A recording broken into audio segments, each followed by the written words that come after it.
C'est le SUV compact le plus vendu en Europe. On vous dit tout ce qu'il faut savoir sur la deuxième génération du Volkswagen T-Roc dans ce nouveau numéro d'En route pour demain. En route pour demain.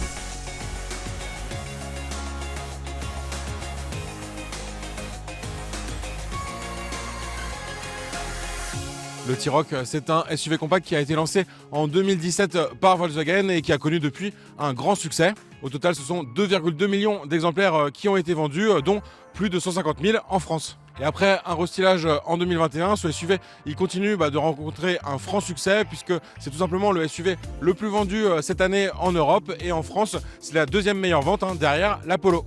Donc un vrai best-seller pour Volkswagen et un véhicule qui est particulièrement apprécié pour son côté polyvalent avec suffisamment d'espace pour accueillir 5 passagers à bord et puis suffisamment de bagages dans son coffre.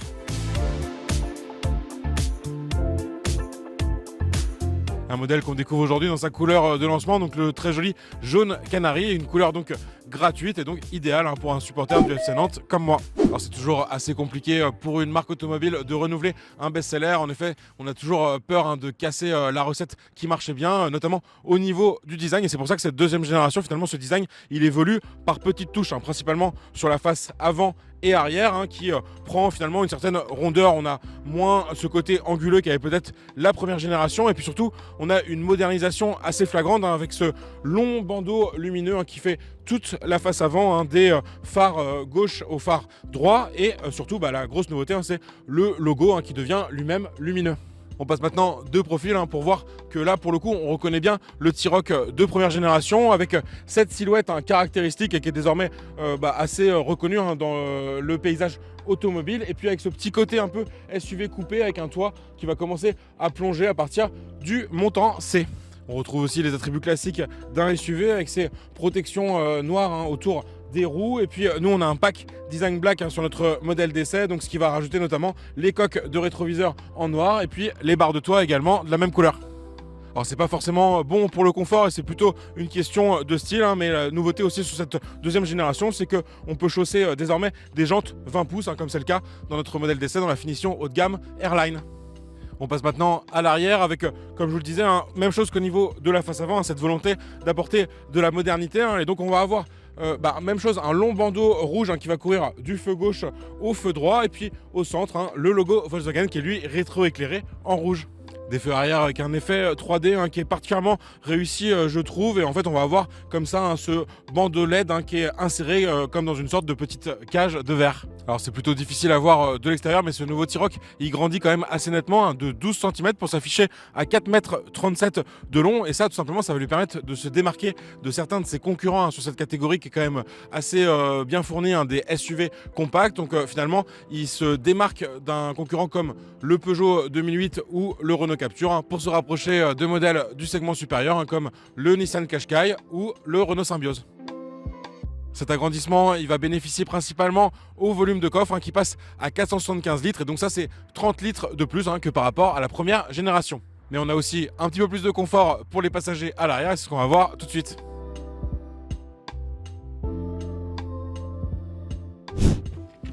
Donc vous voyez un côté SUV coupé, donc je suis un peu obligé de baisser la tête pour entrer, mais une fois à l'intérieur je suis plutôt confortablement installé. En fait cet agrandissement encore une fois du T-Roc il va permettre d'allonger l'empattement de 3 cm, et ça va permettre notamment de gagner 3 cm d'espace aux jambes pour les passagers arrière. Donc un vrai point d'amélioration sur ce nouveau T-Roc au niveau des places arrière. Je sens vraiment que j'ai plus d'espace qu'avant. La banquette en tout cas elle est particulièrement confortable. Bon, il y a toujours cette place centrale qui est plutôt une place d'appoint, mais l'avantage c'est que je vais pouvoir comme ça faire glisser un petit accoudoir avec porte-gobelet. Donc c'est vrai que pour des longs trajets, en tout cas à deux à l'arrière, on sera vraiment installé de manière confortable. Un autre bon point pour les passagers à l'arrière, je vais pouvoir accéder comme ça facilement à 2 ports USB type C et puis à des réglages spécifiques de la température via ces petits ventilateurs et puis une touche tactile qui me permet comme ça d'ajuster facilement la température.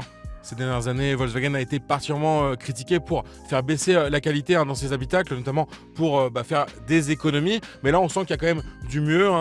Globalement, à l'arrière, forcément, on a beaucoup de plastique dur, mais on a quand même quelques zones avec des plastiques moussés, plus agréables quand même pour reposer le bras, par exemple. Donc, un bon point et qui va se confirmer, vous allez le voir tout de suite, à l'avant.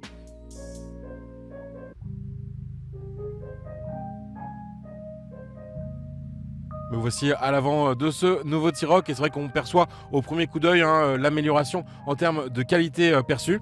Alors ça va commencer par l'utilisation de matériaux comme ce joli petit textile sur la planche de bord qui fait un habillage assez agréable. Et puis on a quand même beaucoup de plastique dur un peu partout sur la console centrale, notamment en partie basse un peu de la planche de bord, mais en partie un peu supérieure, un plastique un peu plus mou. Donc ça c'est toujours quand même assez agréable. Et une innovation assez notable au niveau de la portière. On se rend pas compte comme ça tout de suite, mais en fait la poignée elle a été décalée à l'avant de la coudoir. Et ça va libérer en fait tout l'espace au niveau de la portière où Volkswagen propose désormais une ambiance lumineuse personnalisable.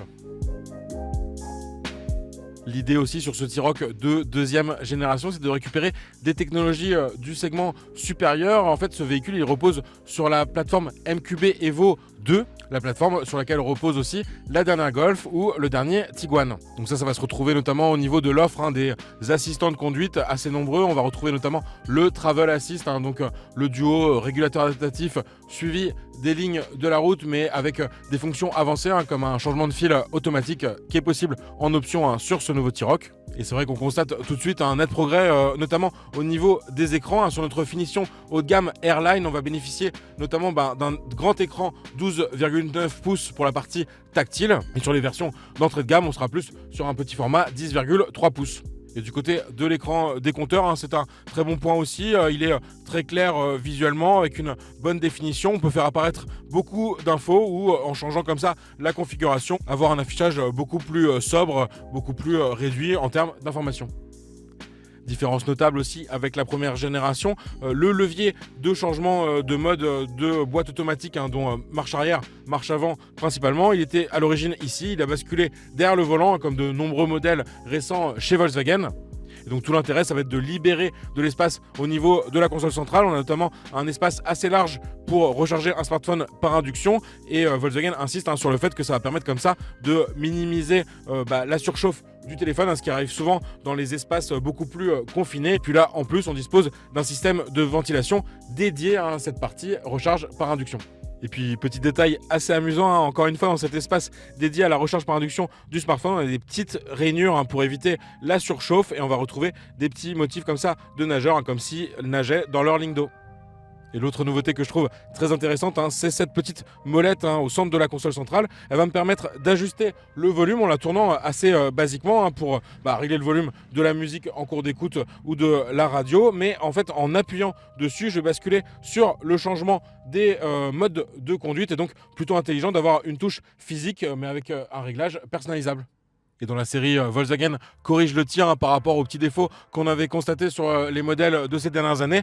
Volkswagen est bien repassé à des touches physiques sur le volant. Vous savez, on avait des touches haptiques, ces touches tactiles dont on savait jamais trop si on activait la fonction désirée. Là, on revient à quelque chose de plus basique, mais qui fonctionne, donc c'est un très bon point. On conserve toutefois une zone haptique sous l'écran tactile que je trouve toujours pas super pratique par rapport à des vrais boutons physiques. Ça va me permettre comme ça d'ajuster la température mais aussi le volume sonore. Bon, le bon point c'est qu'on conserve quand même un écran tactile assez complet, compatible Android Auto, CarPlay et avec en partie basse les réglages principaux de climatisation qui restent affichés en permanence.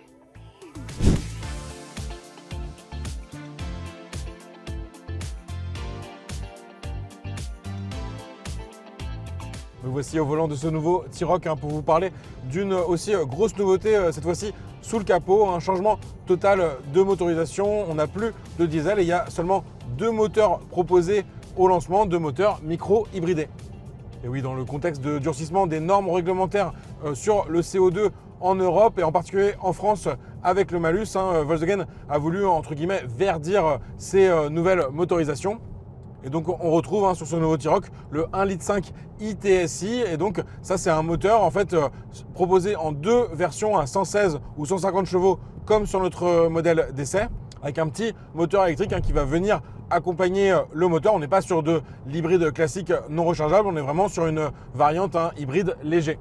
Et ces 2 motorisations donc proposées sur le 1,5 litre ITSI, 116 ou 150 chevaux, elles sont proposées forcément avec la boîte automatique DS G7, mais qui se montre vraiment très performante. Alors ça, c'est censé bien sûr réduire la consommation, apporter un petit peu de dynamisme aussi, parce qu'on va avoir, même s'il est léger, cet accompagnement électrique avec le démarrage qui peut être réalisé en électrique pour réduire la consommation. Volkswagen a également amélioré l'aérodynamisme de ce nouveau T-Roc. Et c'est pour ça, par exemple, qu'on va retrouver des rainures sur le toit. C'est pas seulement esthétique, c'est pour, on va dire, améliorer le glissement des flux d'air. Alors comme je vous le disais dans la présentation de l'intérieur, on est sur un véhicule vraiment très bien équipé. Alors nous, forcément, sur une version haut de gamme avec pas mal d'options, on va bénéficier de tous ces équipements et après avoir ce dont vous aurez vraiment besoin. Mais c'est vrai que sur une conduite de tous les jours ou sur des longs trajets, le Travel Assist, il se montre assez performant. Il peut agir en fait directement sur le régulateur de vitesse en m'annonçant les changements de vitesse à venir, qu'ils soient une vitesse moindre ou une vitesse supérieure. Alors on a un plutôt bon rapport dynamisme-confort, même si des fois le niveau de réglage de l'amortissement il peut être un peu ferme. Ça c'est typique des marques allemandes. Mais même chose dans ce côté technologie qui viennent des segments supérieurs dont on peut bénéficier sur ce nouveau T-Roc. On va pouvoir avoir un amortissement piloté en option à 900 €. Et donc à la clé sûrement un petit gain de confort supplémentaire. Nous on ne dispose pas de cette option sur notre modèle d'essai. Et pour le conducteur, l'environnement il est aussi très moderne avec accès à pas mal d'infos. Comme je vous dis, on peut vraiment bien personnaliser l'écran des compteurs pour mettre les informations souhaitées. Et même si c'est déjà très complet avec de la cartographie qu'on peut même avoir directement dans cet écran des compteurs, je vais avoir en complément un affichage tête haute avec de nombreuses informations. C'est désormais assez classique, mais c'est bien de pouvoir en bénéficier sur un SUV compact comme le T-Roc. Donc la vitesse en cours, la limitation de vitesse, la vitesse du régulateur et puis les indications du GPS. L'autre bon point niveau confort, c'est au niveau des sièges. Ils ont été particulièrement travaillés par Volkswagen et ce sont même des sièges chauffants à l'avant avec une fonction massage. Par contre, ils conservent des réglages manuels pour des raisons d'économie bien sûr de coût mais aussi de poids. Et ça, c'est vrai que ça reste quand même assez pratique d'effectuer ces réglages de manière manuelle plutôt qu'avec des commandes électriques où ça peut prendre un certain temps pour arriver à ses réglages préférés. Alors ces essais routiers, ils se déroulent juste à côté de l'usine qui produit ce T-Roc au Portugal. Et donc Volkswagen nous a ouvert les portes de ce site industriel qu'on va découvrir tout de suite.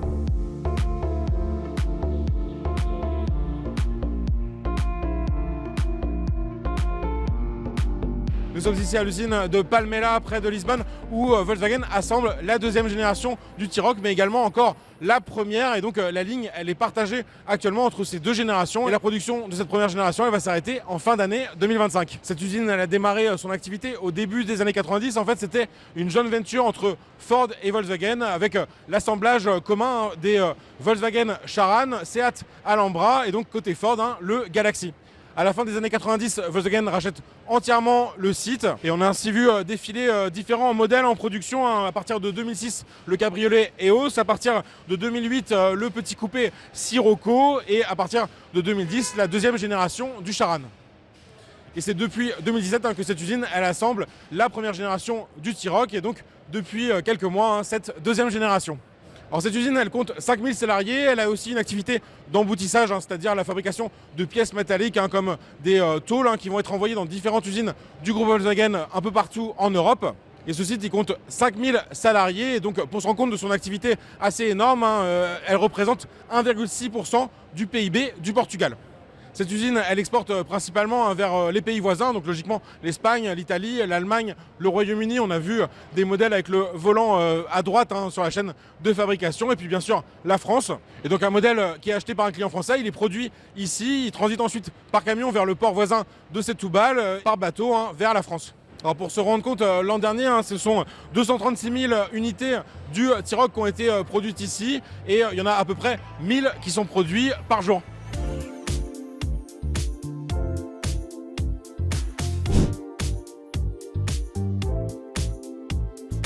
Bonne nouvelle, et c'est assez rare pour être signalé, les tarifs de ce nouveau T-Roc, ils démarrent à un montant inférieur par rapport à la précédente génération. Ce nouveau T-Roc d'entrée de gamme, il démarre en effet à 29 990 € contre 31 000 € pour le précédent T-Roc.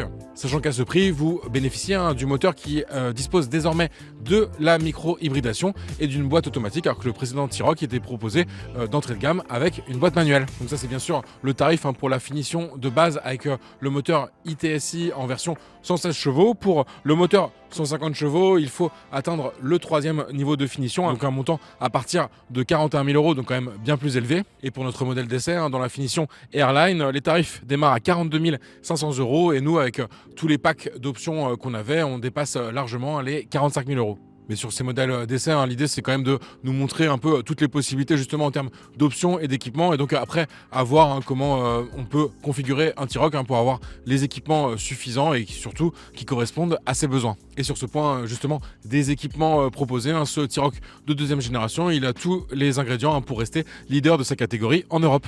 L'avantage bien sûr de cette micro-hybridation sur le même moteur essence, le 1,5 litre TSI du groupe Volkswagen, c'est qu'elle va faire baisser les émissions de CO2 d'une dizaine de grammes, et ça se retrouve sur le niveau du malus écologique en France. Un malus qui sera donc limité entre 300 et 1200 €, et ça c'est pratiquement la moitié que sur la génération précédente avec les taux actuels. Et un critère aussi important, ce niveau d'émission de CO2 pour séduire les flottes d'entreprises. On n'a pas eu l'occasion de beaucoup rouler au cours de cet essai pour se faire une vraie idée en termes de consommation, mais on va dire que sur un parcours mixte avec quand même pas mal d'autoroutes, une vitesse moyenne de 76 km/h sur un peu plus de 50 km, on est arrivé à une moyenne de 5,7 litres au 100, ce qui n'est pas exceptionnel mais plutôt prometteur. Mais la vraie révolution pour faire baisser les consommations, elle est attendue plutôt sur la deuxième moitié de 2026 avec l'arrivée au catalogue de ce T-Roc d'une motorisation hybride classique, hybride non rechargeable, dont ne disposait pas actuellement le groupe Volkswagen. Alors on n'a pas encore vraiment les détails techniques sur cette motorisation, on sait juste qu'elle sera elle aussi basée sur le moteur 1,5 litres, donc toujours le 4 cylindres du groupe Volkswagen, mais avec une hybridation beaucoup plus poussée que sur cette version hybride légère avec le iTSI qu'on avait sur notre modèle d'essai. Volkswagen annonce simplement les puissances qui seront proposées, 136 ou 170 chevaux. À venir aussi, mais peut-être pas pour le marché français en raison du malus, un moteur d'une plus grosse cylindrée, un 2 litres de 190 chevaux qui permettra aussi d'avoir une offre 4 roues motrices sur ce nouveau T-Roc. Et enfin, pour chapeauter la gamme, c'est une version 100% électrique qui sera proposée, mais elle à partir de 2028.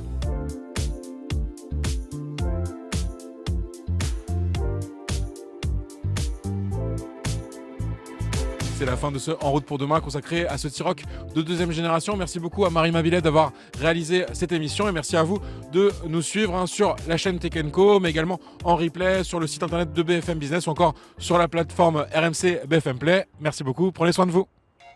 En route pour demain, la mobilité sous toutes ses formes sur BFM Business et Tech & Co.